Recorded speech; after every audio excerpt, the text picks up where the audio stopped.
Hello student, मैं TC Kumawat आपका lockdown online classes में स्वागत करता हूं। डीटीएस की सीरीज में 7 मई को गोड्स 5 आपका कंप्लीट हो चुका है। इस गोड्स में बच्चों की परफॉर्म अच्छी देखने को मिल रही है। बाकी कुछ स्टूडेंट्स मेरी नज़र में शायद तैयारी करके पेपर नहीं दे रहे हैं, मतलब पैटर्न की तैयारी करके पेपर अटेम्प्ट नहीं कर रहे हैं, इसलिए उनके मार्क्स कम आ रहे हैं। तो मैं प्लीज़ रिक्वेस्ट करूंगा कि इस गोड्स में इन टेस्ट सीरीज में हमारी टीम बहुत ज़्यादा मेहनत कर रही है, तो आप भी अपनी मेहनत ज़रूर दिखाइएगा। यदि आप अपनी मेहनत नहीं दिखाते हो तो हमारे को काफ़ी ज़्यादा निराश महसूस होता है।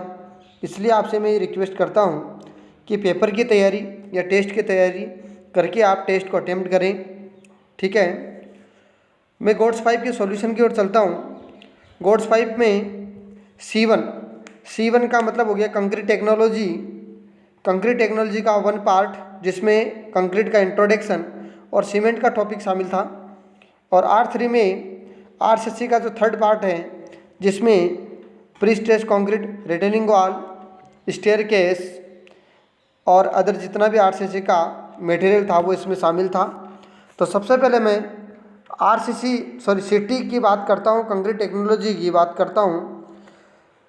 कंक्रीट टेक्नोलॉजी के लगभग 17 क्वेश्चन थे और RCC के इसमें लगभग 13 क्वेश्चन थे, ठीक है। तो सबसे पहले मैं कंक्रीट टेक्नोलॉजी की बात करता हूँ। क्वेश्चन नंबर 1 की ओर चलते हैं अपन। Specification for ordinary Portland cement 33 grade के लिए रेफर IS कोड। देखो, ऑर्डिनरी पोर्टलैंड जो सीमेंट होती है उसके मुख्य रूप से 3 ग्रेड होती हैं और वह 3 ग्रेड इस प्रकार से होती है 33, 43 और 53, ठीक है।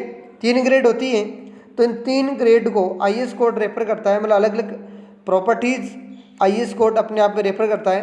तो 33 के लिए IS 269 है, 43 के लिए IS 8112 है और 53 के लिए IS 12269 है, ठीक है।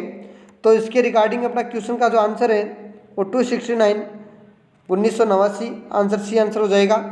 आगे भी इन ग्रेड के बारे में कुछ जानकारी लेते हैं अपन। देखो, स्ट्रेंथ को लेकर अपन ने बात की है 33, 43 और 53, ठीक है।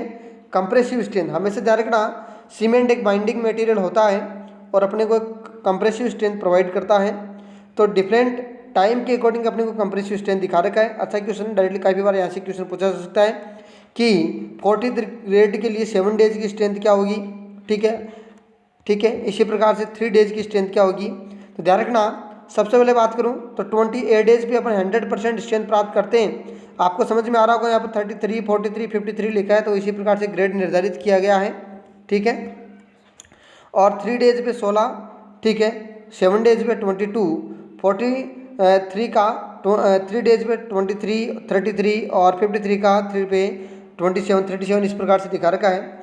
इसी प्रकार से वैसे तो सरफेस एरिया की अपन बात करें तो 2250 सेंटीमीटर स्क्वायर पर ग्राम होता है, मतलब आपका सरफेस एरिया का मतलब हो गया कि 1 ग्राम अपन सीमेंट लेंगे तो 1 सेंटीमीटर स्क्वायर पर कितने पार्टिकल्स आपके बिछाए जा सकते हैं, कितना एरिया कवर करता है, वो आपका सरफेस एरिया कहलाएगा, ठीक है। तीनों का एक ही सरफेस एरिया होता है, लेकिन मैं फाइनेंस के अकॉर्डिंग और देखूं तो सबसे ज़्यादा फाइन पाया जाता है आपका 53, उसके बाद में 43 और उसके बाद में क्या होता है आपका 33। कुछ वैल्यूज़ में डिफरेंट होता है इसमें, ठीक है। तो फाइनेंस से क्वेश्चन आ जाए, महीनता से क्वेश्चन आ जाए तो आपको इस प्रकार से आंसर का देना है। क्वेश्चन नंबर 2 की बात करता हूँ। अच्छा क्वेश्चन था, पेपर में क्वेश्चन दिया गया था, तो मैं बता दूँ ये थोड़ा सा रॉन्ग क्वेश्चन डाल दिया गया था, ठीक है। थोड़ा सा इसमें चेंजेबल करना आपको। लिस्ट फर्स्ट और लिस्ट सेकेंड को मैच करना है। कैल्शियम ऑक्साइड और आगे लिखे सिलिका ऑक्साइड है, ठीक है, और आगे एल्यूमिना ऑक्साइड की अपन बात करेंगे। तो सिलिका ऑक्साइड और ध्यान रखना कैल्शियम ऑक्साइड की मात्रा जैसे ही हम हमेशा इंक्रीज करते हैं, इनकी मात्रा इंक्रीज करते हैं तो हमेशा स्ट्रेंथ बढ़ती है और सेटिंग टाइम भी क्या होता है, बढ़ता है। ये ध्यान रखना, सेटिंग टाइम भी आपका क्या होता है, इंक्रीज होता है। क्लियर। तो मैं बात करता हूँ सबसे पहले कैल्शियम ऑक्साइड की। तो देखो, कैल्शियम ऑक्साइड यदि कम कर दूं, मैंने भी कहा कि यदि ज़्यादा कर देते तो ये सेटिंग टाइम का बढ़ जाता है, लेकिन कम करूंगा तो आपका सेटिंग टाइम भी क्या हो जाएगा, रिड्यूस हो जाएगा, कम हो जाएगा, सेटिंग टाइम क्या हो जाएगा, कैल्शियम ऑक्साइड की कम होने से क्या हो जाएगा, सेटिंग टाइम आपका कम हो जाएगा। क्लियर। और सिलिका ऑक्साइड की बात करते हैं तो इसमें देखिए इसकी मात्रा यदि ज़्यादा कर देते हैं तो सेटिंग टाइम आपका बढ़ जाता है, ज़रूर बढ़ जाएगा। तो जब सेटिंग टाइम बढ़ता है इसका मतलब सीमेंट आपकी स्लो सेट हो रही है, क्या हो रही है आपकी। और सेटिंग टाइम कम होने का मतलब हो रहा है कि आपकी सेट जो सीमेंट है वो फास्ट सेट हो रही है। तो इसके रिगार्डिंग आपका 1 हो जाएगा, इसके रिगार्डिंग आपका 2 हो जाएगा।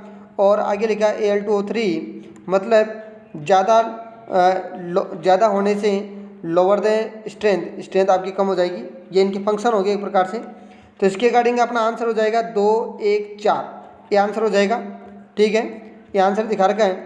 बाकी यहाँ पर सीमेंट के जितने भी केमिकल कंपोजिशन आपके होते हैं उनके फंक्शन और उनके परसेंटेज ये मात्रा यहाँ पर रिप्रेजेंट कर रखी है। ठीक है, तो सबसे पहले मैं कैल्शियम ऑक्साइड की बात करूँ, देखो वही चीज़ आ रहा है, कंक्रीट स्ट्रेंथ एंड साउंडनेस। ठीक है, इसमें लाइम की मात्रा और साउंडनेस की ये भी होता है, प्रॉपर्टीज भी आती है। इट्स डिफिशियंसी रिड्यूस स्ट्रेंथ, मतलब इसकी कमी होने से स्ट्रेंथ रिड्यूस और सेटिंग टाइम भी आपका क्या होता है, रिड्यूस। और इंक्रीज होने से स्ट्रेंथ और आपका सेटिंग टाइम दोनों ही क्या हो जाते हैं, इंक्रीज हो जाते हैं। और देखो आगे सिलिका में लिखा है गिव स्ट्रेंथ एक्सिस, ज़्यादा होने पर क्या हो जाएगा, स्लो सेट हो जाएगा। क्या हो जाएगा, स्लो सेट हो जाएगा। अभी भी बताया स्लो सेट होने से हमेशा सेटिंग टाइम क्या हो जाता है, आपको पता है कोई चीज़ धीरे जमेगी तो क्या हो जाएगा, सेटिंग टाइम आपका बढ़ जाएगा। ठीक है, और इसको दिखा रखा है एलिमिना को रिस्पॉन्सिबल फॉर क्विक सेटिंग, ये वाला क्वेश्चन ध्यान रखना इंपॉर्टेंट, मैं यहाँ पर नोट कर रहा हूँ इसे। 3 से 8% ये क्वेश्चन आएगा वापस आगे नेक्स्ट। तो क्विक सेटिंग का जल्दी सेट होने का रिस्पॉन्सिबल कौन होता है, आपका एलिमिना होता है। If any axis it's lower than strength, यदि ये ज़्यादा हो जाता है तो आपकी स्ट्रेंथ क्या हो जाती है, कम हो जाती है। इसी प्रकार से सबका अलग अलग फंक्शन दिखा रखा है, जो यहाँ पर रिप्रेजेंटेटिव इनकी मात्राएं आपको दिखा रखी है, जो वेरी इंपॉर्टेंट है क्वेश्चंस के अकॉर्डिंग। ठीक है, आगे देखो curing period required is minimum for the concrete using, ये कहना चाह रहा है कि ऐसा कौन सा सीमेंट है जिसमें क्यूरिंग या तराई की अपने को मिनिमम रिक्वायर्ड पड़ती है।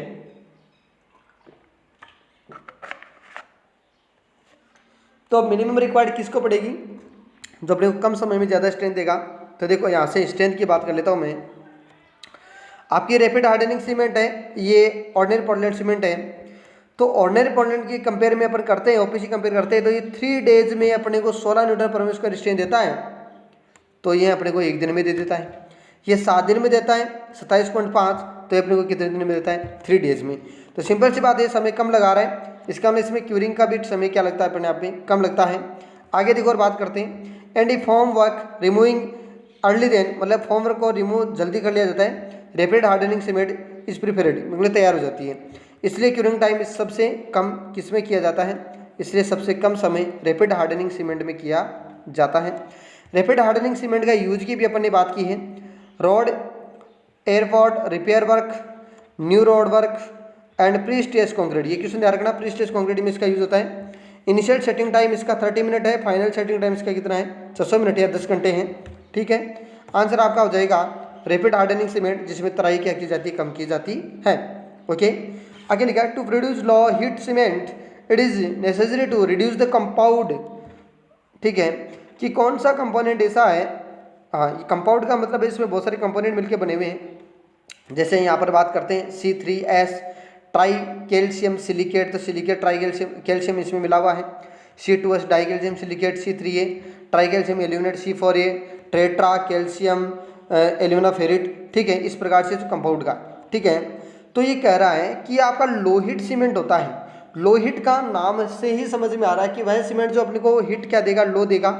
तो इसी स्टेज की अपन बात करें तो जो ज़्यादा हिट देता है, अभी मैंने कहा क्विक सेट कौन करेगा, C3 करेगा। तो इसको अपन क्या कर देंगे, इसमें रिड्यूस कर देते हैं, तब आपका लोहिट सीमेंट बनता है। आंसर क्या हो जाएगा आपका C। लोहिट सीमेंट में ओपीसी की तुलना में C3A मुख्य रूप से, वह C3S की भी मात्रा इसमें कम करते हैं, लेकिन मुख्य रूप से किसकी मात्रा कम करते हैं, C3A की मात्रा अपन कम करते हैं। कम कर देता C2S की मात्रा इसमें क्या कर दी जाती है, ज़्यादा कर दी जाती है, क्योंकि C2S की मात्रा लोहिट को ज़्यादा प्रोड्यूस करती हैं। अतः इसी कारण से ये स्लो सेट होती है, वह सेटिंग टाइम बढ़ जाता है, इसका सेटिंग टाइम क्या हो जाता है, बढ़ जाता है। ठीक है। और सेटिंग टाइम की बात करते हैं, इनिशियल सेटिंग टाइम इसका 60 मिनट होता है, फाइनल सेटिंग टाइम इसका कितना होता है 600 मिनट। स्ट्रेंथ की मैं बात कर लूँ तो देखो ध्यान रखना, लोहित सीमेंट और ओपीसी सीमेंट की स्ट्रेंथ तो क्या होती है, इक्विवेलेंट ही होती है, लेकिन ये समय काफ़ी ज़्यादा लगाता है स्ट्रेंथ देने में। एक दिन में स्ट्रेंथ अपने को 10 न्यूटन देता है पर एमएम स्क्वायर, तो ये वही स्ट्रेंथ कितने दिन में देता है 3 डेज में। और ओपीसी जो आपका 3 डेज में देता है 16 न्यूटन पर एमएम स्क्वायर, ये आपको कितने दिन में देता है 7 डेज में। जबकि मैं 28 दिन की बात करूं तो 28 दिन में 35 दे रहा है, तो ये भी आपका कितना देगा 35 ही देगा। स्ट्रेंथ जो अल्टीमेट स्ट्रेंथ प्राप्त होने वाली दोनों की वो सेम प्राप्त होने वाली है। जबकि मैं बात करूं यहाँ पर कि C3H की मात्रा क्या कर कम कर जाती है, C2H की मात्रा क्या कर जाती है ज़्यादा कर जाती है। C3H की मात्रा भी कम करते हैं, लेकिन मुख्य रूप से C3A की मात्रा क्या करते हैं कम करते हैं। तो आंसर आपका बनता है यहाँ पर C। क्लियर। आगे क्वेश्चन बात करते हैं, the bound water by wait percent required for complete hydration of cement is about. अच्छा क्वेश्चन है, मैं थोड़ी सी बात कर लेता हूँ। यहाँ पर देखो अपने को मैं बात करूँ बाउंड वाटर के लिए बात कर रहे हैं, तो देखो अबाउट एन एवरेज 23%, 24 C3H के लिए, 21% C2H के लिए, दोनों के लिए चाहिए अपने को मुख्य रूप से वाटर रिक्वायरमेंट, ठीक है, हाइड्रेशन रिएक्शन के लिए। तो अपन 24 प्लस 21 करके अपन 2 का डिवाइजेशन करेंगे तो आपका लगभग ये आपका 22 पॉइंट कुछ आएगा, तो आपका आंसर हो जाएगा 23% एवरेज। तो ये अबाउट एवरेज बोला इसने, ठीक है। तो of water by weight of cement is required for complete hydration of Portland cement, complete hydration Portland cement. This water क्या लिखा है, this water combines chemically with the cement combines compounds and is now as bound water. कि इसमें जो bound water क्या होता है, bound water जो केमिकल हाइड्रेशन रिएक्शन कंप्लीट करता है उसी को अपन क्या करते हैं बाउंड वाटर कहते हैं। और आगे देखिए ये लगभग इसमें आपको रिक्वायरमेंट होगी 23% की, तो आपका आंसर हो जाएगा यहाँ पर 23%।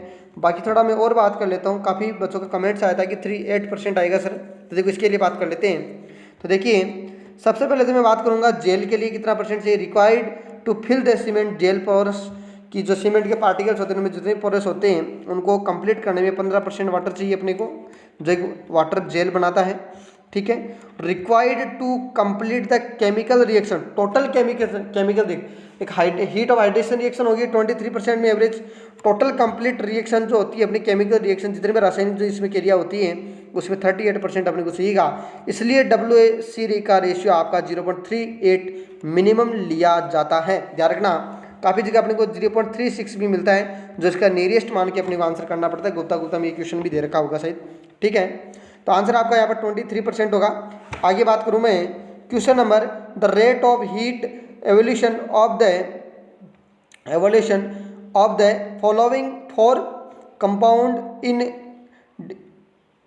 डिसेंडिंग ऑर्डर, मतलब घटते हुए क्रम में अपने को बताना है। तो घटते हुए क्रम में बात करते हैं, देखो 3 प्रकार की स्टेज होती है इसमें, तो तीनों प्रकार की स्टेज के बारे में बात करते हैं। सबसे पहले रेट ऑफ हाइड्रेशन की बात करते हैं, तो रेट ऑफ हाइड्रेशन की बात करते हैं तो हाइड्रेशन का मतलब यह जलयोजन क्रिया की दर, ठीक है। तो सबसे पहले C4AF होगा, उसके बाद में आपका C3A होगा, इसके बाद में आपका C3S होगा, उसके बाद में आपका क्या होगा C2S होगा, ठीक है। ये ध्यान रखना ये जल से क्रिया करने की दर है, ठीक है। तो C4AF, C3A और C3S और C2S होगा, ठीक है।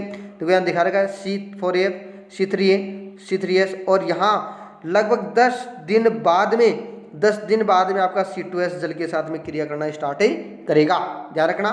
जबकि मैं बात करूं हीट ऑफ हाइड्रेशन की, हीट कौन सा ज़्यादा देगा उसके according rate of heat ovulation कहेंगे इसको, ठीक है। तो देखो यहाँ से समझ में आ रहा है C3A आपका लगभग 28 दिन में 311 के समथिंग देता है, कैलोरी पर ग्राम में बात कर रहे हैं। C3S आपका 104 देगा, C4AF आपका 98 देगा और C2S आपका क्या देगा 42 देगा, ठीक है। तो इसके अकॉर्डिंग C3A, C3S, C4A और C2S आपका क्या हो जाएगा आंसर हो जाएगा। तो यहाँ पर देखिए आपका बी आंसर में बात करता हूँ। सबसे पहले C3A, ठीक है 3 नंबर, फिर C3S 1 नंबर, फिर 4 नंबर और फिर आपका C2S, मतलब ये 311, ये 104, ये आपका लगभग 98 या 100 और ये आपका कितना होता है 42, ठीक है। इसी के रिगार्डिंग आपका आंसर यहाँ पर देखा गया है, जो हीट ऑफ हाइड्रेशन की अपने बात की है। आगे लिखा है स्ट्रेंथ कंट्रीब्यूशन की बात करते हैं। स्ट्रेंथ सबसे पहले कौन देगा, C3S देगा, बाद में C2S देगा। C3A और C4AF, C3A और C4EF, देखो यहाँ पर क्या लिखा है, समझ में आ जाएगा आपको। अनसिग्निफिकेंट इन टोटल स्ट्रेंथ, इनकी कोई स्ट्रेंथ नहीं होती है, ठीक है। बाकी इसकी तुलना में ये जमने के कारण जैसे C3 को पहले दिखाया है, समझ के बात को, इसलिए सबसे पहले C3S, C2S और ये कोई इनकी स्ट्रेंथ नहीं है।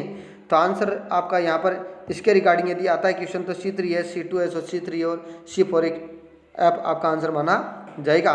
तो 3 इसमें ये अपने को दिखा रखा है घटते हुए क्रम में, ठीक है। तो अपना आंसर जो है वो हीट ऑफ हाइड्रेशन का है, तो आपका आंसर मिल गया होगा बी। आगे बात करते हैं नेक्स्ट क्वेश्चन में।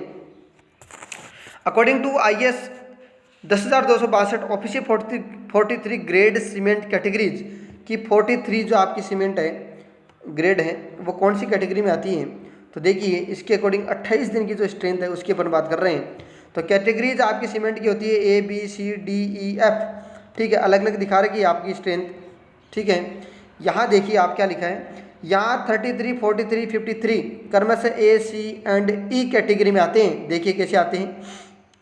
ए की बात करते हैं तो ए आपका देखिए 33 आ रहा है, 32.5 से 37.5 के बीच में आएगा।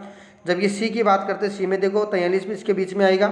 जबकि ई की बात करते हैं, ई भी आपका लगभग 53 इसके बीच में आएगा। लेकिन अच्छे से देखिएगा, लेकिन मुख्यतः ग्रेड 43 और ग्रेड 53 मार्केट में उपस्थिति के अनुसार ग्रेड डी व ग्रेड एफ में शामिल किया गया है। तो आपका 43 जो ग्रेड है वो ग्रेड डी माना जाएगा। ध्यान रखना ये 10,262 IS कोड अपने को रेफर करता है, ध्यान रखना ये भी चीज़। तो आपका आंसर क्या हो जाएगा बी, मार्केट के अकॉर्डिंग, ठीक है। इसमें डी कैटेगरी में 43 ग्रेड आपका शामिल होगा। क्वेश्चन नंबर 8 में अपन बात करें, क्वेश्चन नंबर 8 का देखो, लिस्ट फर्स्ट और लिस्ट सेकंड की अपन बात करते हैं। तो लिस्ट स्पेसिफिक ग्रेविटी को अपन मैच करवाते हैं। तो स्पेसिफिक ग्रेविटी ध्यान रखना, एक आपका ली चैटलियर अपार्टस होता है, ली चैटलियर अपार्टस होता है जो साउंडेंस मेजर करते हैं सीमेंट का। लेकिन ली चैटलियर फ्लास्क की बात करते हैं तो स्पेसिफिक ग्रेविटी तो ए का 2 में आएगा। सेटिंग टाइम में अपन जानते हैं कि विकेट अपार्टस का अपन यूज़ करते हैं, ध्यान रखना इसका यूज़ करते हैं विकेट अपार्टस, और कंसिस्टेंसी भी इसी के द्वारा मेजर करते हैं। नेक्स्ट साउंडेंस की बात करते हैं तो साउंडेंस अपन ली चैटलर अपार्टस या ऑटोक्लेव, तो यहाँ पर ली चैटलर अपार्टस नहीं दे रखा, फ्लास्क दे रखा, तो स्पेसिफिक ग्रेविटी के लिए साउंडेंस जो है वो ऑटोक्लेव के लिए यूज होगा। और फाइनेंस की बात करता हूँ तो आपका सीव एनालिसिस मेथड भी यूज़ करते हैं, सेडिमेशन मेथड भी यूज़ करते हैं जिसको वेगनर मेथड भी कहते हैं, और एक आपका कौन सा होगा ब्लेन मेथड भी होगा जो नर्स मेथड या इनके नाम से भी अपन जानते हैं, ठीक है। तो आंसर देखिए आप सी में आंसर में बात करते हैं तो सी देखिए आपका इसमें मैच करेगा, इसमें मैच करेगा, ए का 2 करेगा, 2 सेटिंग टाइम का करेगा 5 और साउंडेंस का करेगा 4 और फाइनेंस का करेगा 1, मतलब 2 आंसर हो जाएगा आपका 2, 5, 4, 1। तो आंसर देखिए आप 2, 5 4 1। सी आंसर में देखिए, सी में ये नहीं है, सी आंसर में देखिए 2, 5, 4, 1। आगे क्वेश्चन 9 में बात करते हैं, the composition oxide which responsible for quick setting. अभी भी मैंने बताया था, इसको नोट करना। क्वेश्चन नंबर 2 में इसका आंसर दिखा रखा है 3 से 8% क्यूक सेटिंग कौन करता है, अपना एल्यूमिना ऑक्साइड करता है। तो इसी ऑक्साइड की अपन बात कर रहे हैं। आंसर क्या हो जाएगा आपका बी हो जाएगा। देखो आप यहाँ पर मैंने बात की थी, इसकी ज़रूर बात की थी, देखिए ये देखिए आप क्यूक सेटिंग के लिए अपन बात करें 3 से 8% जो आपका एल्यूमिना ऑक्साइड है, कौन सा ऑक्साइड है जो क्यूक सेटिंग का कार्य करता है और कितने परसेंट मात्रा होती है, 3 से 8% इसमें मात्रा होती है। आगे क्वेश्चन नंबर नेक्स्ट में अपन बात करते हैं, क्वेश्चन नंबर नेक्स्ट आपका 10 है, 10 the heat of hydration of felite compound of cement. तो ध्यान रखना ये देखो आप कंपोनेंट के अकॉर्डिंग इनको अलग अलग नाम से अपन जानते हैं। C3S को ए लाइट, इसको बी लाइट, इसको सी और इसको एफ, है ना, फिलाइट कहेंगे इसको। तो यहाँ पर अपन बात करते हैं इनके लिए कि ये क्या क्या चीज़ें अपने लिए, ठीक है। तो इनका नाम हो गया अलग से इसके अकॉर्डिंग, ठीक है। तो ये तो आपका कैलोरी प्रोग्राम में दिखा रखा है, ये आपका जूल प्रोग्राम में दिखा रखा है। तो फिलाइट के लिए ध्यान रखना आप, जहाँ पर फेरिट आता है वहाँ पर फिलाइट आएगा, ऐप से ध्यान रखना 420 आपका जूल प्रोग्राम इसका क्या हो जाएगा, आंसर हो जाएगा। आगे नेक्स्ट क्वेश्चन बात करते हैं, रैपिड हार्डनिंग सीमेंट की स्पेसिफिक सरफेस मीटर स्क्वायर पर केजी से कम नहीं होता है। मतलब इसका आंसर जो होता है वो आपका आएगा एरिया अपॉन मास। क्या आ जाएगा? एरिया अपॉन सरफेस एरिया का फॉर्मूला होता है एरिया अपॉन मास। तो इसमें बात करते हैं स्पेसिफिक सरफेस एरिया, ओपीसी या मैं कहूँ ओपीसी या आपका हाई एल्यूमिना सीमेंट है उसका 2250 होता है। Rapid hardening cement Lloyd cement का 3250 होता है। पीपीसी का आपका 3000 होता है। और सल्फेट सुपर सल्फेट का ध्यान रखना, सुपर सल्फेट का 4000 सेंटीमीटर स्क्वायर पर ग्राम होता है, ध्यान रखना इसका आंसर। तो यहाँ पर मैं बात कर लेता हूँ 3250 सेंटीमीटर पर स्क्वायर पर ग्राम को चेंज कर लेते हैं। तो अपन जानते हैं कि 1 मीटर में 100 सेंटी होते हैं। तो यहाँ पर 100 इंटू 100 दो बार है, तो 100 इंटू 100 का भाग दे दिया और बट्टे में और आ जाता है 1000। मतलब अपन जानते हैं 1 kg में 1000 ग्राम होता है, तो ऊपर ले गए। ठीक है, तो यहाँ पर आंसर आ जाएगा आपका 325 मीटर स्क्वायर पर केजी। तो आंसर आपका क्या हो जाएगा? यहाँ पर बी आंसर हो जाएगा। क्वेश्चन नेक्स्ट बात करते हैं 12 में। कौन सी सीमेंट की साउंडेंस 5 mm, ये यहाँ पर 5 mm में ध्यान रखना भाई, 5 mm से अधिक नहीं होना चाहिए। तो सबसे पहले बात करूँ साउंडेंस की, अपन बात करते हैं। तो साउंडेंस के लिए देखिए अपन, साउंडनेस क्या होता है, ठीक है, और अनसाउंडनेस क्या होता है। साउंडनेस का मतलब होता है वॉल्यूम का इंक्रीज होना। जो फ्री लाइम के सीमेंट में जो फ्री लाइम या लाइम की मात्रा होती है उसके अकॉर्डिंग या मैग्नीशिया के अकॉर्डिंग आपका साउंडनेस डेवलप होता है। तो अपन यहाँ पर बात करेंगे कि साउंडनेस मेजर करते हैं तो इसका मान कितना कितना होता है कौन से सीमेंट के लिए। तो साउंडनेस अपन ली चेटलियर अपार्टस द्वारा करेंगे, जो इस प्रकार से अपार्टस होता है आपका। ठीक है, ठीक है। इसमें ऊपर ग्लास की नीचे ग्लास की प्लेट लगा सीमेंट पेस्ट भर के, फिर ग्लास की प्लेट लगाकर और इसमें एक्सपेंशन डेवलप करवाया जाता है इस प्रकार से, यहाँ पर इस प्रकार से।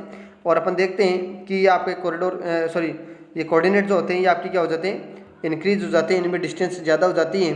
तो ये जो डिस्टेंस आपकी है वो कितने mm से ज़्यादा नहीं होनी चाहिए, उसी की अपन बात कर रहे हैं ली चेटलियर के लिए। और इसी के लिए अपन ऑटोक्लेव की भी बात करेंगे। तो ऑटोक्लेव आपका एक जो प्रेशर कुकर होता है उसी की बात ही होता है आपका। उसमें भी अपन सीमेंट डालकर, और यहाँ पर ऑटोक्लेव में भी अपन एक्सपेंशन की स्थिति देख सकते हैं 0.8%, 1% जो दिखा रखा है। तो अलग अलग के लिए अलग अलग होता है, ध्यान रखना। तो यहाँ पर अपने 5 mm से अधिक के लिए बात करें, इसमें कौन सी सीमेंट आती है आपकी उसकी बात करते हैं। तो name of cement Le Chatelier autoclave दोनों दिखा रखा है। ओपीसी में 33, 43, 53 और मेसनरी सीमेंट जहाँ पर आ जाती है।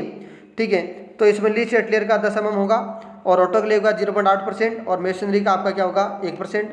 सल्फेट रेसिस्टेंट पोर्टलैंड सीमेंट में 10 mm 0.8% और सुपर सल्फेट सीमेंट में बात करते हैं तो क्या होगा आपका 5 mm आंसर होगा सुपर सल्फेट सीमेंट। तो यहाँ पर आंसर हो जाएगा आपका सुपर सल्फेट सीमेंट, आंसर क्या हो जाएगा डी आंसर हो जाएगा।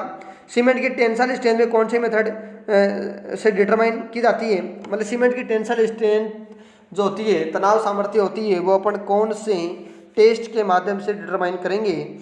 ठीक है, तो यहाँ पर बात करते हैं, देखो ब्रिकेट मेथड। ब्रिकेट मेथड में इस प्रकार से ब्रिकेट सैंपल यूज करते हैं। इसमें जो सीमेंट मोर्टार अपन यूज करते हैं, एक सीमेंट होता है और 3 आपकी सेंड होती है। इस ब्रिकेट का जो एरिया काफ़ी बार पूछ लिया जाता है, इसका ध्यान रखना 6.45 सेंटीमीटर स्क्वायर एरिया होता है। Determine of tensile strength of cement for opposite tensile strength 3 days में अपने को 2 न्यूटन पर मीटर स्क्वायर मिलती है और ये आपको 7 दिन में 2.5 मिलती है। तो आंसर तो आपको यहाँ पर मिल ही जाता है कि सीमेंट की टेंसाइल स्ट्रेंथ अपने को ब्रैकेट मेथड के द्वारा ज्ञात करेंगे। बाकी भी अपन बात कर लेते हैं, एयर परमेबिलिटी और लिखा है वेगनर टर्बिडिटी और ली चेटलियर अपार्टस द्वारा क्या करते हैं। ठीक है, अच्छा टेंसाइल का और भी अपन को विवरण दिखा रखा है। टेंसाइल टेस्ट अपन सीमेंट का जो करते हैं उसमें जो वाटर की रिक्वायरमेंट पड़ेगी P/5 + 2.5%। पी यहाँ पर स्टैंडर्ड कंसिस्टेंसी है, गाढ़ापन को रिप्रेजेंट करते 30% अपन यूज करते हैं। और नंबर ऑफ सैंपल जो अभी जो ब्रैकेट लिया अपन ने, ये वाला जो ब्रैकेट लिया है, ये आपके कितने सैंपल यूज करते हैं, 6 सैंपल यूज करते हैं। ठीक है, एयर परमेबिलिटी की बात करते हैं। तो एयर परमेबिलिटी ये जो फाइनेंस टेस्ट होता है, मतलब determine of finance of cement, इसके लिए एयर परमेबिलिटी टेस्ट होता है, सीव एनालिसिस मेथड होता है, सेडिमेशन मेथड या वेगनर टर्बिडिटी मेथड के नाम से भी अपन जानते हैं। मेथड अभी मीटर नहीं, सॉरी टर्बिडिटी मीटर मेथड है, sorry Wagner turbidity meter method है। ठीक है, तो एयर परमेबिलिटी टेस्ट को अपन नर्स या ब्लेंड टेस्ट भी कहते हैं। ठीक है, अभी भी अपने आप पहले देखा था। और आगे लिखा है सीमेंट की महीनता को एरिया अपॉन मास में मेजर किया जाता है। और देखिए आगे, सीमेंट की महीनता अधिक होने से स्ट्रेंथ अधिक प्राप्त होती है। ये क्वेश्चन भी आपका दे रखा है, तो आंसर आपका हो जाएगा यहाँ पर ब्रैकेट मेथड। आगे क्वेश्चन नेक्स्ट में बात करते हैं। अच्छा, इसमें साउंडेंस का और भी दिखा रखा है, अच्छे से देखिए। पहले साउंडेंस को देखिए, ली चेटलियर और ली सेटलर अपार्टस और ऑटोक्लेव। ली सेटलर अपार्टस द्वारा केवल फ्री लाइम के कारण सीमेंट में साउंडनेस ज्ञात की जाती है और ऑटोक्लेव के द्वारा फ्री लाइम और मैग्नीशिया दोनों के कारण से होने वाले साउंडनेस ज्ञात की जाती है। क्वेश्चन नंबर 14 में बात करते हैं, सीमेंट के कंप्रेसिव टेस्ट के सैंपल के लिए वाटर की क्वांटिटी कैलकुलेट की जाती है। तो अभी जैसे अपन ने टेंसाइल में देखा था Pa/5 प्लस 2.5%, उसी प्रकार से आपका कंप्रेसिव टेस्ट भी करते हैं सीमेंट का। और मुख्य रूप से मैं बता दूं, आपकी जो सीमेंट है वो कंप्रेसिव स्ट्रेंथ अपने को प्रोवाइड करती है, जैसे OPC 33, 43, 53 है। जबकि आपने ये तो देख लिया होगा कि आपकी जो टेंसाइल स्ट्रेंथ है वो 3 डेज में 2 न्यूटन पर mm स्क्वायर और आपकी 7 डेज में 2.5 न्यूटन पर स्क्वायर दिखा रहा है, मतलब बहुत ही कम स्ट्रेंथ दिखा रहा है अपने को सीमेंट। ठीक है, तो यहाँ पर कंप्रेसिव टेस्ट की बात करते हैं, सैंपल की साइज रहती है इसमें 7.06 इंटू 7.06 इंटू 7.06 सेंटीमीटर स्क्वायर। इसको mm में चेंज करें तो 17.6 mm हो जाएगा। इसी कारण से इसका एरिया देखो मेजर किया है, एरिया मेजर किया है 49.84 होता है, जो 50 mm स्क्वायर इसका आंसर लिया जाता है काफ़ी बार। इसमें जो सीमेंट सैंपल लिया जाता है 185 ग्राम सीमेंट सैंपल लेकर कर सकते हैं या 555 ग्राम सीमेंट सैंपल लेकर अपने कर सकते हैं। वाटर रिक्वायर्ड की बात करते हैं तो P/4 प्लस 3% होता है, मतलब P आपका स्टैंडर्ड कंसिस्टेंसी का ही मान होगा। तो आपका आंसर यहाँ पर क्या हो जाएगा, बी आंसर हो जाएगा। क्वेश्चन नंबर आगे बात करते हैं नेक्स्ट में 15 में, the percentage loss of ignition should not exceed, मतलब देखो जलाने पर सीमेंट के वेट में कितनी % कमी हो जाती है, उसी की बात करते हैं। सीमेंट को 900 से 1000 डिग्री सेल्सियस टेम्परेचर में जब हीटेड करने पर वेट में जो लॉस होता है किसके कारण से, जलाने के कारण से, तो 5%। टोटल सीमेंट के कितना 5% से अधिक नहीं होना चाहिए, तो 5% का नियरेस्ट है यहाँ पर 4% गुप्ता में इसका क्वेश्चन दिखा रखा है। इसमें क्या क्या बाहर निकलता है, उसके बाद सीमेंट में ये लॉस ऑफ वेट और मॉइस्चर कम हो जाती है और CO2 बाहर निकल जाती है, फ्री लाइम और मैग्नीशिया वाष्पीकृत करने के कारण से बाहर निकल जाते हैं। क्वेश्चन नंबर 16 में बात करते हैं, मास कंक्रीट के लिए यूज में ली जाती है। तो मास कंक्रीट देखो बात करते हैं, मास कंक्रीट क्या होती है, मास कंक्रीट होती है जो बड़ी मात्रा में जो अपन कार्य करते हैं या बड़े स्ट्रक्चर तैयार करते हैं वहाँ पर मास कंक्रीट यूज़ करते हैं। तो देखिए लोहित सीमेंट में बात करूँ सबसे पहले, तो मास कंक्रीट का इसमें यूज किया जाएगा, डैम रिटेनिंग वाल और ब्रिक आदि यूज किए जाएंगे। इंपॉर्टेंट प्रॉपर्टीज की वही रहेगी लो हीट ऑफ हाइड्रेशन, ये आपका हीट अपने को लो देगा। आगे पोर्टलैंड स्लग सीमेंट की बात कर लेते हैं। यहाँ पर ऑफिस में लगभग 25 से 65% स्लग मिक्स कर दिया जाता है। यह भी क्या करता है, आपका लो हीट प्रोवाइड करता है और better assistance of chloride, better resistance of marine effects और reduce the permeability of cement concrete और इंक्रीज द केमिकल रेसिस्टेंस। काफ़ी अच्छी सीमेंट आपकी है, ठीक है। तो इसका भी यूज़ अपन बात करें तो रिटेनिंग वाल, डैम और ब्रिज में भी कर सकते हैं। और PPC सीमेंट है उसका यह भी लो हीट हाइड्रेशन देती है। तो मैं कहूँगा कि आपका LHC और पोर्टलैंड स्लग सीमेंट और PPC सीमेंट जो है मुख्य रूप से ये तीनों का ही अपन यूज़ मास कंक्रीट में करते हैं। बाकी आपका आंसर यहाँ पर 2 नहीं दिखा रखी, LHC और PPC नहीं दिखा रखी, तो आंसर क्या माना जाएगा, आपका पोर्टलैंड स्लग सीमेंट माना जाएगा। क्वेश्चन नंबर 17 में अपन बात करते हैं। 17 है मेसनरी सीमेंट की मिनिमम इनिशियल सेटिंग टाइम होती है। तो देखो सीमेंट आपकी अलग अलग होती है, जिसका इनिशियल सेटिंग टाइम होता है, फाइनल सेटिंग टाइम होता है, प्रारंभिक जमाव काल समय और अंतिम जमाव काल समय, जिसको अपन कहते हैं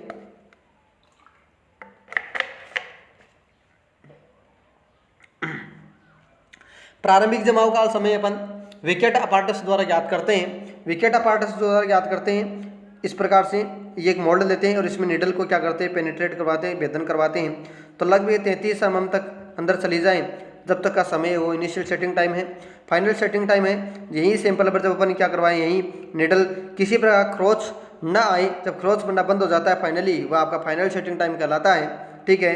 तो मैं बात करूँ यहाँ पर सबसे पहले क्विक सेटिंग सीमेंट, ऐसी सीमेंट जो जल्दी सेट हो जाती है उसका initial setting time 5 minute, final होगा 30 मिनट।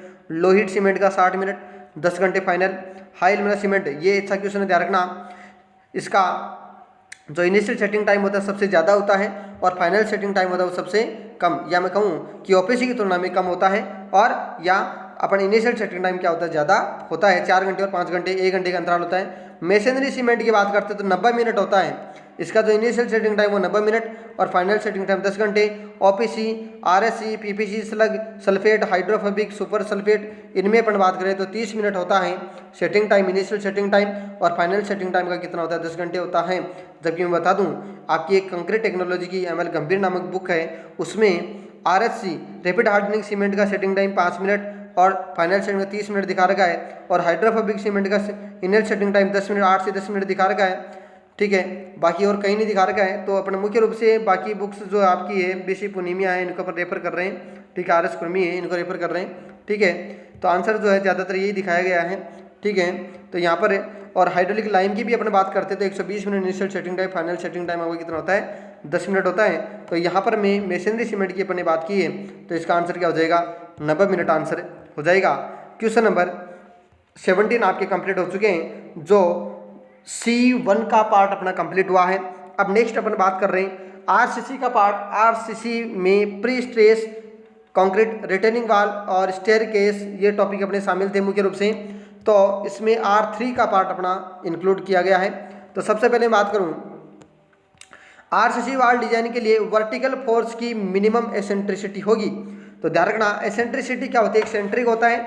सेंट्रिक का मतलब होता है कि कोई आपका कंपोनेंट है उसके जो फोर्स सेंटर में लगता है, इसको एक्सियल फोर्स कहते हैं, सेंट्रिक फोर्स लगता है और वह सेंट्रली क्या हो जाता है डिस्ट्रीब्यूटेड हो जाता है। और हमेशा ध्यान रखना जहाँ पर सेंट्रिक फोर्स लगता है तो उसकी एक एसेंट्रिसिटी पॉइंट भी बनता है। एसेंट्रिसिटी पॉइंट बात करें इस प्रकार से, तो देखिए आप यूं मतलब किसी ई डिस्टेंस पर, किसी ई डिस्टेंस तक वह लोड आपका क्या करता है डिस्ट्रीब्यूटेड होता है। तो ये आपका रोम्बस शेप बनाता है, ध्यान रखना इस चीज़ का। ठीक है, तो इसी रूप से अपन बात कर रहे हैं कि जब इस पर रिटेनिंग वाला पर अपना फोर्स लगता है P लगता है, तब यहाँ से कितना एसेंट्रिसिटी आपका जा सकता है तो 0.05 T। टी यहाँ पर क्या है थिकनेस ऑफ रिटेनिंग वाल, जो लगभग मिनिमम वन कितना लेते हैं 100 mm के समथिंग लेते हैं। तो आंसर आपका क्या हो जाएगा 0.05 T हो जाएगा।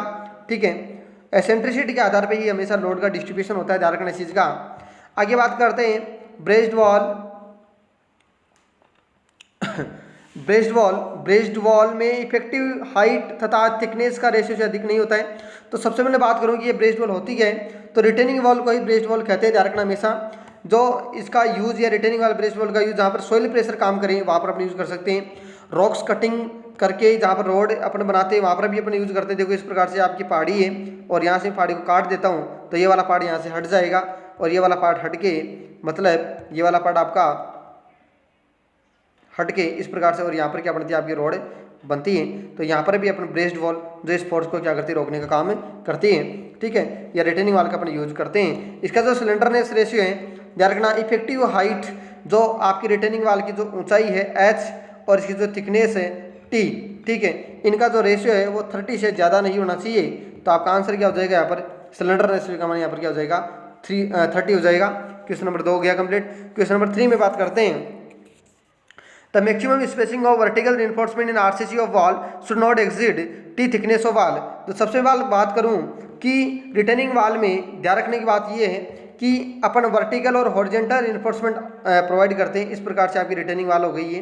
ठीक है, तो जब आपकी क्या हो थिकनेस 200 mm से कम या बराबर हो तब तो अपन सेंटर में ही क्या करते हैं इसमें रिइंफोर्समेंट प्रोवाइड करते हैं। कैसे करते हैं देखो, ये आपकी रिटेनिंग वॉल है तो इसके सेंटर में ही प्रोवाइडेड करते हैं। इस प्रकार से ये इस प्रकार से जाल बनता है वर्टिकल, ये आपका हॉरिजॉन्टल, क्लियर, सेंटर में प्रोवाइड करते हैं। और यदि आपकी थिकनेस रिटेनिंग वाली की क्या हो जाए 200 mm से ज़्यादा हो जाए तो एट बोथ फेस, मतलब आपका एक इनर फेस होता है और एक आपका क्या होता है, एक आपका क्या होता है, एक तो इनर फेस होता है और एक इनर फेस हो गया, ये वाला इनर फेस हो गया और आपका क्या हो गया आउटर फोर्स हो गया। तो यहाँ पर भी अपन डालते हैं और यहाँ पर भी अपन क्या करते हैं, दोनों फेस में क्या करते हैं रिइंफोर्समेंट प्रोवाइड करते हैं। तो अब क्या कर रहे हैं, जो आपका वर्टिकल रख रहा है तो इनमें स्पेसिंग की बात करें, एक से दूसरे के बीच में स्पेसिंग आपका कितना होना चाहिए। ठीक है, और इसके साथ में मिनिमम रिइंफोर्समेंट एरिया वर्टिकल में कितना लिया जाता है।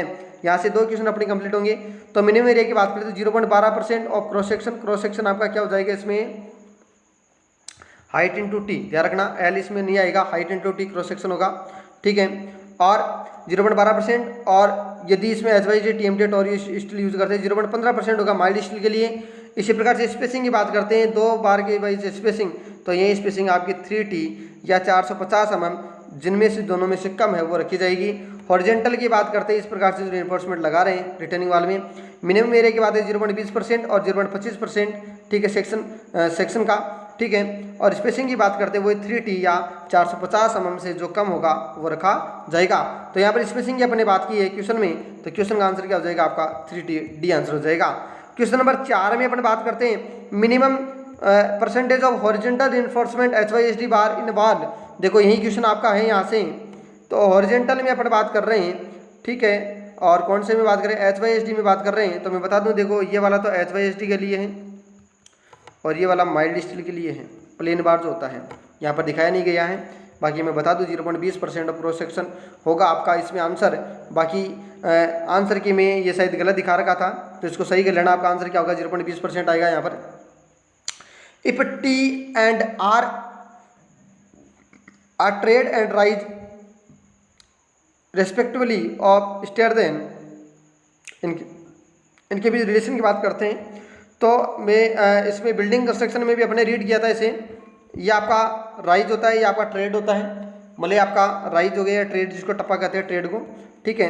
तो इसकी जो लेंथ या अपन जो साइज़ लेते हैं लगभग राइज की 150 mm 6 इंच का लेते हैं, और ट्रेड अपन 300 mm या 12 इंच का लेते हैं। और 150 mm को अपन लगभग 15 सेंटी लिख सकते हैं और ट्रेड को लिख सकते हैं 30 सेंटी। तो यहाँ पर देखिए आपका 2R + T, तो 2 × 15 + 30 कितना हो गया, लगभग 60 सेंटी आंसर हो जाएगा यहाँ पर। तो आंसर आपका क्या हो जाएगा, डी आंसर हो जाएगा। क्लियर। आगे देखिए, the number of tread in a flight is equal to, मतलब 1 फ्लाइट और सेकंड फ्लाइट इस प्रकार से होती है, ये इस प्रकार से सीढ़ियाँ जाती हैं, ठीक है। और एक नेवल स्टेयरकेस होती है जिसमें 3 फ्लाइट अपन यूज़ कर सकते हैं, और कई बार लैंडिंग समतल प्लेन यूज करके भी कर सकते हैं, वो आगे पढ़ेंगे, ठीक है। तो क्वेश्चन अपन बात कर रहे हैं कि नंबर ऑफ ट्रेड बताइए कि नंबर ऑफ ट्रेड कैसे निकालेंगे। तो सिंपल सी बात है, देखिए इसके केस 2 हैं।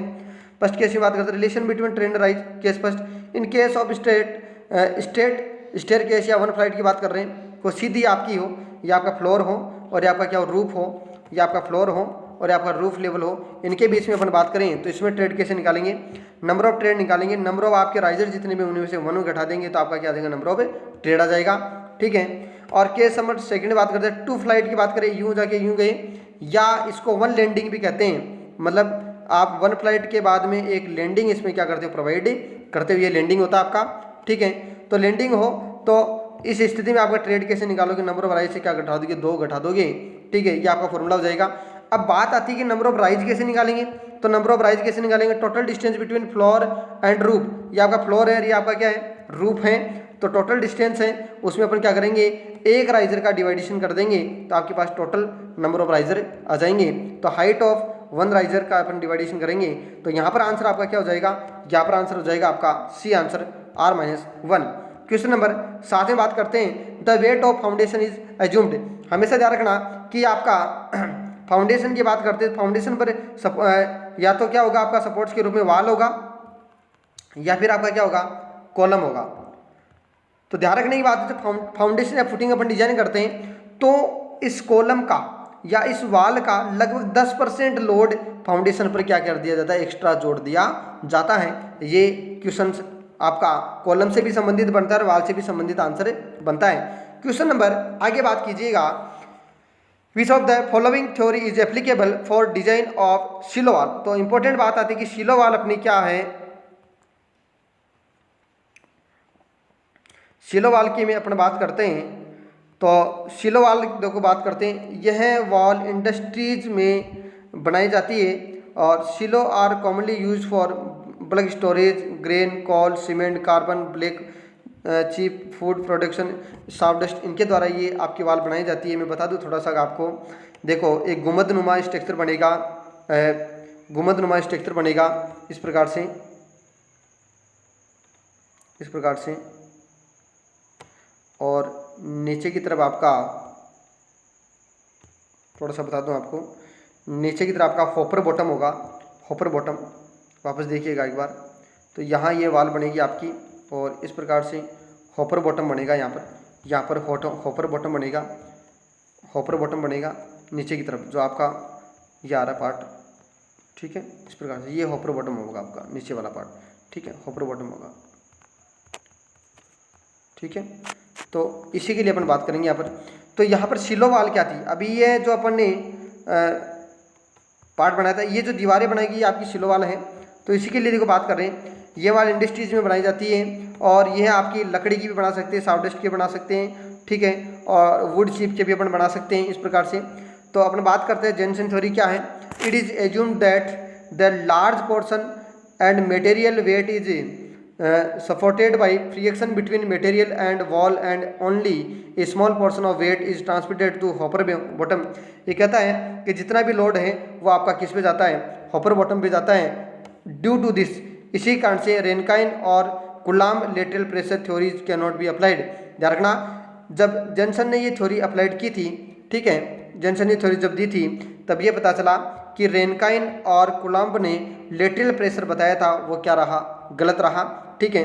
तो आंसर जो अपन बात कर रहे हैं सिलो वॉल्स के लिए, वो सही आंसर आपका क्या होगा, जेनसन थ्योरी होगा, ठीक है। इसका मैं आपके ग्रुप में एक इमेज और डाल दूंगा, इसमें लगाना भूल गया, ठीक है, तो उसमें आपको अच्छे से समझ में आ जाएगा सिलो वॉल का डायग्राम। आगे बात करें, pre stress losses in pre tensioning and post tensioning beam are respectively. ये कह रहा है कि प्री स्टेज कंक्रीट की अपन बात करेंगे तो यहाँ पर लॉसेज की अपन बात करेंगे कि लॉसेज आपका प्री टेंशनिंग में कितना होगा और पोस्ट टेंशनिंग में कितना होगा। Question number 9। Question number 10, which of the following method is employed to manufacturing pre stage concrete sleeper for the railway. Railway के जो स्लीपर बनाते हैं उसमें कौन सा मेथड यूज करते हैं। Question number 11, which one of the following system of pre stressing is suitable for pre tensioning member, कि आपका प्री टेंशनिंग मेथड में कौन सा मेथड सुटेबल होता है। तो अपने 9, 10, 11 क्वेश्चन है और क्वेश्चन नंबर 12 को भी साथ में देख लेते हैं। High strength steel used pre stress concrete take how much maximum strain. ये आपके सारे क्वेश्चन है, इनका आंसर देखो यहाँ पर। सबसे पहले प्री स्ट्रेस कंक्रीट की बात करते हैं। ये एक आरसीसी का मॉडिफाई रूप होता है जिसमें हाई स्ट्रेंथ ग्रेड यूज करते हैं कंक्रीट की और हाई स्ट्रेंथ स्टील ग्रेड भी अपन क्या करते हैं इसमें यूज करते हैं, ठीक है। इसका एडवांटेज क्या क्या है वो देखिए। सेक्शन रिमेन अनक्रेक्ड रहता है आपका, service load durability steel increase, ठीक है। और आगे बात करते हैं, full section of concrete is utilise, पूरे सेक्शन को यूटिलाइज करते हैं। शियर रेसिस्टेंस कैपेसिटी इसकी इंक्रीज रहती है। Useful for liquid retaining structure के लिए भी यूजफुल अच्छे से होता है। इम्प्रूवड परफॉर्म अंडर डायनेमिक या इम्पैक्ट लोड के लिए ये काफ़ी अच्छा रहता है। और रिप्लेस स्टील, इसमें स्टील को रिप्लेस कर सकते हैं यदि जंग लग जाती है तो। और self weight of structure light, self weight भी इसका क्या हो जाता है, लाइट हो जाता है। तो ध्यान रखना, ये इसके एडवांटेज है। मेथड इसके दो होते हैं, प्री टेंशनिंग मेथड होता है, दूसरा आपका क्या होता है, पोस्ट टेंशनिंग मेथड होता है। तो यहाँ एडवांटेज से भी क्वेश्चन आ सकता है। आगे देखकर थोड़ा अपन बात करेंगे हॉयर लॉन्ग लाइन सिस्टम की बात है, उससे पहले इसको थोड़ा रीड करते हैं। प्री टेंशनिंग मेथड का जो मुख्य मेथड है वो Hoyer system of pre tensioning method है। इसमें देखो क्या करेंगे, this system generally used for mass production railway sleeper. तो सबसे पहला क्वेश्चन का आंसर तो आपको मिलता है कि रेलवे स्लीपर आपका जो है वो प्री टेंशनिंग मेथड में यूज होता है। पोल या आपके आरसीसी पोल जो होते हैं, जो मोनली अपने इलेक्ट्रिकल पोल यूज करते हैं, ठीक है, कंक्रीट पोल। आगे लिखा, इनको उचित डिस्टेंस प्रोवाइड करके बनाया जा सकता है। आपका हॉयर सिस्टम जो है इसकी बात कर रहे हैं, अर्थात एक सिंगल लाइन में कास्टिंग एक साथ की जा सकती है, इसलिए इसको लॉन्ग लाइन मेथड के नाम से भी जानते हैं, ठीक है। और आगे लिखा, इस मेथड में shuttering both side and between member में प्रोवाइड की जाती है। देखिए आप अच्छे से इस डायग्राम को देखिए आप। सबसे पहले बात करते हैं, ये एक लॉन्ग लाइन के रूप में अपन यूज कर रहे हैं और एक एक इंडिविजुअली अलग अलग जगह पर रख दिया, बीम 2, बीम 1, 2, 3 इस प्रकार से। और जेक लगा के इसको प्री टेंशनिंग, पहले स्टील बार को खींचते हैं।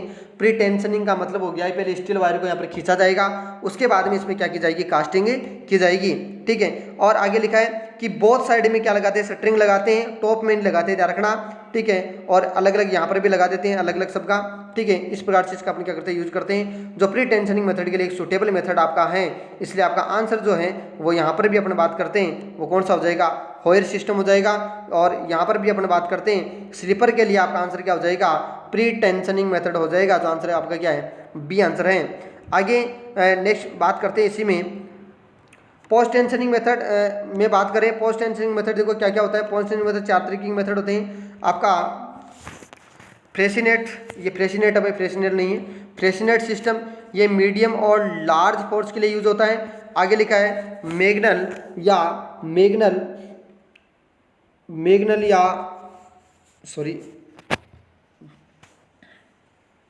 मैग्नेट ब्लोटन सिस्टम की बात करते हैं, जिफोर्ड और उडल सिस्टम की बात करते हैं, ली मोकॉल सिस्टम की अपन बात करते हैं, तो अलग अलग फोर्स के लिए इनका अलग अलग क्या हो जाएगा, यूजेज हो जाएगा, अलग से दिखा रखा है। पोस्ट टेंशनिंग मेथड में M30 कंक्रीट ग्रेड यूज होती है पोस्ट टेंशनिंग में, ध्यान रखना, और प्री टेंशनिंग में ध्यान रखना आपकी M40 होती है, और इसमें आपकी M30 होती है, सॉरी कितनी होती है आपकी M30 होती है, ठीक है। तो यहाँ से भी आपका क्वेश्चन हो गया कंप्लीट। आगे बात करते हैं losses in pre stress. Losses कौन कौन से हो सकते हैं, लॉसेज की बात अपन कर रहे हैं, तो इमीडिएट लॉसेज हो सकते हैं, कुछ आपके टाइम पर डिपेंडेंट करते हैं लॉसेज, ठीक है। तो यहाँ पर इमीडिएट जो होते हैं आपके इलास्टिक शॉर्टिंग होती है, मतलब कंक्रीट आपका इस प्रकार से लगाया जाता है, पहले आपका ये इस प्रकार से इसमें जैक सिस्टम से इसको क्या कर दिया, वायर को खींच लिया, जो टेंडन होती है इसमें पतले वायर यूज किए जाते हैं जिनकी टेंसाइल स्ट्रेंथ 1000 से 3250 मीटर पर मीटर स्क्वायर होती है, ठीक है।